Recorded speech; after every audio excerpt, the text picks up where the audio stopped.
നമസ്കാരം. വയനാട്ടിലും റായ്ബറേലിയിലും 3.5 ലക്ഷത്തിലധികം വോട്ടുകളാണ് രാഹുൽ ഗാന്ധി നേടിയത്.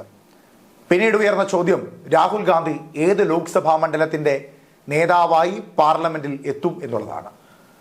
രാഹുൽ ഗാന്ധിക്ക് 2 മണ്ഡലവും വളരെ പ്രധാനപ്പെട്ടതാണെന്നും താൻ ഈ മണ്ഡലത്തിൽ നിന്ന് മാറിയാൽ തന്നോളം പ്രഗത്ഭനായ അല്ലെങ്കിൽ തന്നോടൊപ്പം നിൽക്കുവാൻ സാധിക്കുന്ന കോൺഗ്രസിന്റെ ഏറ്റവും കരുത്തനായ അല്ലെങ്കിൽ കരുത്തയായ ഒരു സ്ഥാനാർത്ഥിയായിരിക്കും ഏത് മണ്ഡലമാണെങ്കിലും അവിടെ മത്സരിപ്പിക്കുക എന്നുള്ളതായിരുന്നു രാഹുൽ ഗാന്ധിയുടെ വാഗ്ദാനം. എന്തായാലും നിലവിലത്തെ രാഷ്ട്രീയ സാഹചര്യം അനുസരിച്ച് ഇപ്പോൾ ശക്തമായ ഒരു പ്രതിപക്ഷമായി ഇന്ത്യ സഖ്യം BJPക്കെതിരായി നിൽക്കുന്നത് കൊണ്ടും പ്രതിപക്ഷ നേതാവായി രാഹുൽ ഗാന്ധി എത്തുന്നത് കൊണ്ടും ഹിന്ദി ഹൃദയ ഭൂമിയിൽ ഏറ്റവും പ്രധാനപ്പെട്ട ലോക്സഭാ മണ്ഡലത്തിന്റെ ശബ്ദമായി പാർലമെന്റിൽ എത്താൻ തന്നെയായിരിക്കും രാഹുൽ ഗാന്ധിയുടെ തീരുമാനം. അതായത് തന്റെ രാഷ്ട്രീയ പോരാട്ടമെല്ലാം ഇനിയും വടക്കേ ഇന്ത്യൻ സംസ്ഥാനങ്ങളിൽ നടത്തുക, കുറച്ചുകൂടി പഴയകാല പ്രൗഢഗംഭീരമാർന്ന തരത്തിലേക്ക് കോൺഗ്രസിനെ വളർത്തിക്കൊണ്ടുവരിക, ഇന്ത്യ സഖ്യത്തിന് കരുത്തു നൽകുക എന്നൊക്കെ ഉദ്ദേശത്തിന്റെ പുറത്ത് അദ്ദേഹം സ്വാഭാവികമായും റായ്ബറേലിയിൽ തന്നെ തുടരുവാനാണ് സാധ്യത ഏറെയുള്ളത്.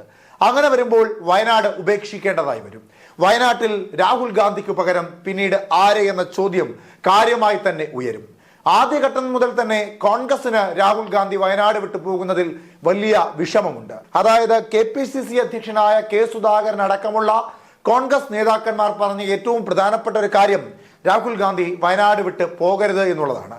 പക്ഷേ രാഹുൽ ഗാന്ധി വയനാട് വിട്ട് പോകും എന്നുള്ളത് എല്ലാവർക്കും അറിയാവുന്ന പരസ്യമായ ഒരു രഹസ്യമാണ്. അപ്പോൾ രാഹുൽ ഗാന്ധി പോയാൽ പിന്നീട് ആര്? അവിടെ പ്രിയങ്ക ഗാന്ധി വരണമെന്നാണ് KPCCയുടെ അടക്കമുള്ള ആഗ്രഹം. പ്രിയങ്ക ഗാന്ധി അവിടെ സ്ഥാനാർത്ഥിയായി എത്തുമ്പോൾ പ്രിയങ്ക ഗാന്ധിയെ സ്ഥാനാർത്ഥിയാക്കണമെന്ന ആവശ്യവുമായി കോൺഗ്രസ് മുൻപന്തിയിൽ നിൽക്കുന്ന സാഹചര്യത്തിലാണ് ഇപ്പോൾ വയനാട്ടിലെ മുസ്ലിം സംഘടനകൾ അല്ലെങ്കിൽ കേരളത്തിലെ മുസ്ലിം സംഘടനകളിൽ ഒരു വിഭാഗം ആളുകൾ വയനാട്ടിലെ മുസ്ലിം സ്ഥാനാർത്ഥിയായി മത്സരിക്കേണ്ടത് ഒരു മുസ്ലിം സമുദായത്തിൽപ്പെട്ട ആളായിരിക്കണമെന്ന് പറയുന്നത്.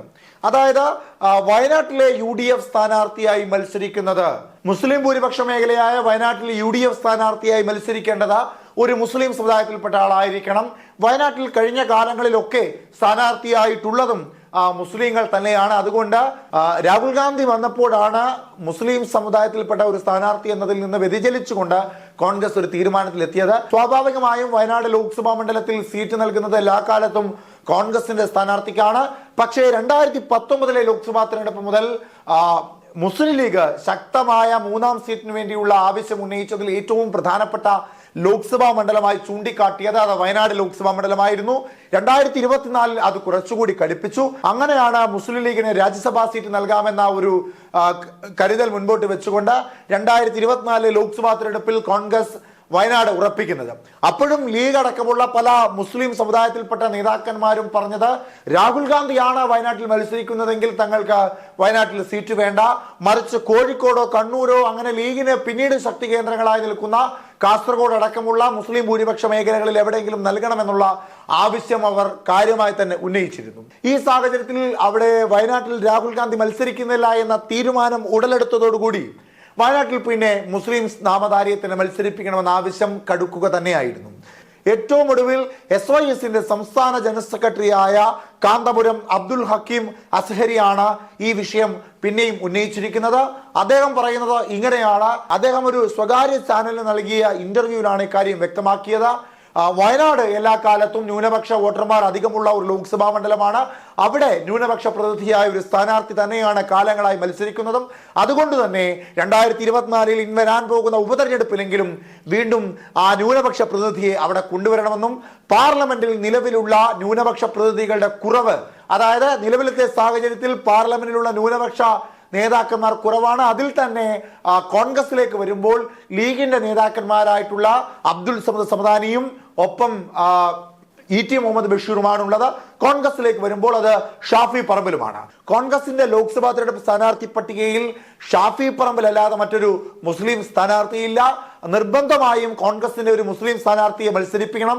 അതല്ലെങ്കിൽ ന്യൂനപക്ഷ വോട്ടുകൾക്കുള്ളിൽ വലിയ ഭിന്നിപ്പുണ്ടാകുമെന്ന കണക്കുകൂട്ടലിന്റെ പുറത്താണ് പാലക്കാട് നിന്ന് വടകരയിലേക്ക് ഷാഫി പറമ്പലിനെ മാറ്റി പരിശ്രമിച്ചത്. അത് വിജയമാവുകയും ചെയ്തു. പക്ഷേ ഇപ്പോഴും മുസ്ലിം സമുദായത്തിൽപ്പെട്ടവരുടെ ഒരു ബലം കൃത്യമായി പാർലമെന്റിൽ കോൺഗ്രസ് തെളിയിച്ചിട്ടില്ല. അതുകൊണ്ട് നിർബന്ധമായും വയനാട്ടിൽ രാഹുൽ ഗാന്ധി അല്ല എങ്കിൽ തീർച്ചയായും ഒരു മുസ്ലിം നാമധാരിയെ, മുസ്ലിം നേതാവിനെ കോൺഗ്രസ് മത്സരിപ്പിക്കണമെന്ന ആവശ്യമാണ് ഇപ്പോൾ മുസ്ലിം സമുദായങ്ങളിൽ നിന്ന് ഉയരുന്നത്. ലീഗ് സ്വാഭാവികമായും ലഭിച്ചിട്ടുള്ള രാജ്യസഭാ സീറ്റിൽ സംതൃപ്തത പ്രകടിപ്പിക്കുന്നുണ്ട്. അങ്ങനെ തന്നെയാണ് നേതാക്കന്മാർ പ്രകടമായി പറയുന്നതും. പക്ഷേ മുസ്ലിം സംഘടനകളാണ് ഇപ്പോൾ ഈ വിഷയം കാര്യമായി കുറച്ചുകൂടി മുൻപിലേക്ക് കൊണ്ടുവന്നിട്ടുള്ളത്. എന്തായാലും കോൺഗ്രസിനെ സംബന്ധിച്ച്, KPCCയെ സംബന്ധിച്ച് പ്രിയങ്ക ഗാന്ധിയാണ് രാഹുൽ ഗാന്ധി കഴിഞ്ഞാലുള്ള ഏറ്റവും പ്രധാനപ്പെട്ട ഒരു സ്ഥാനാർത്ഥിയായി അവർ പരിഗണിക്കുന്നത്. ഒരു പക്ഷേ പ്രിയങ്ക ഗാന്ധി മത്സരിച്ചില്ലെങ്കിൽ മാത്രമാണ് പിന്നീട് ഒരു സ്ഥാനാർത്ഥിയെ പറ്റി തീരുമാനിക്കുക. അങ്ങനെ വന്നാൽ പോലും അവിടെ മുരളീധരന്റെ അടക്കമുള്ള പേരുകളായിരുന്നു കോൺഗ്രസ് മുൻപോട്ട് വെച്ചത്. അവിടെയും ന്യൂനപക്ഷത്തിന് കൃത്യമായ ഒരു ഇടം കോൺഗ്രസ് നൽകുന്നില്ല എന്നൊരു ആരോപണം കാര്യമായി തന്നെ ഉയർന്നിരുന്നു. അതിനെ ചുവട് പിടിച്ചുകൊണ്ടാണ് ഇപ്പോൾ SYSന്റെ സംസ്ഥാന ജനറൽ സെക്രട്ടറിയായ കാന്തപുരം അബ്ദുൽ ഹക്കീം അസ്ഹരി അടക്കമുള്ള മുസ്ലിം സമുദായത്തിന്റെ നേതാക്കന്മാർ ഈ വിഷയവുമായി മുൻപോട്ടെത്തിയിരിക്കുന്നത്. നിലവിൽ എന്തായാലും കോൺഗ്രസിനെ വലിയ പ്രതിസന്ധിയിലേക്ക് നയിക്കുന്ന തരത്തിലേക്കുള്ള ഒരു ആവശ്യമാണ് മുസ്ലിം സമുദായം മുൻപോട്ട് വെച്ചിട്ടുള്ളത്. കോൺഗ്രസിന്റെ എല്ലാ കാലത്തെയും കരുത്തായി നിന്നിട്ടുള്ളത് മുസ്ലിം സമുദായങ്ങളും ലീഗ് അടക്കമുള്ള സംഘടനകളുമാണ്. ലീഗ് ഇപ്പോൾ രാജ്യസഭാ സീറ്റിൽ ആശ്വാസം പ്രകടിപ്പിക്കുന്നു. അപ്പോൾ പിന്നീട് വരുന്ന ചോദ്യം മുസ്ലിം സമുദായങ്ങളുടെ ആവശ്യകതയാണ്. അതിനെ എങ്ങനെയാണ് കോൺഗ്രസ് ഉൾക്കൊള്ളുവാൻ പോകുന്നത്? ഏത് തരത്തിലാണ് അത് പരിഗണിക്കുവാൻ പോകുന്നത്?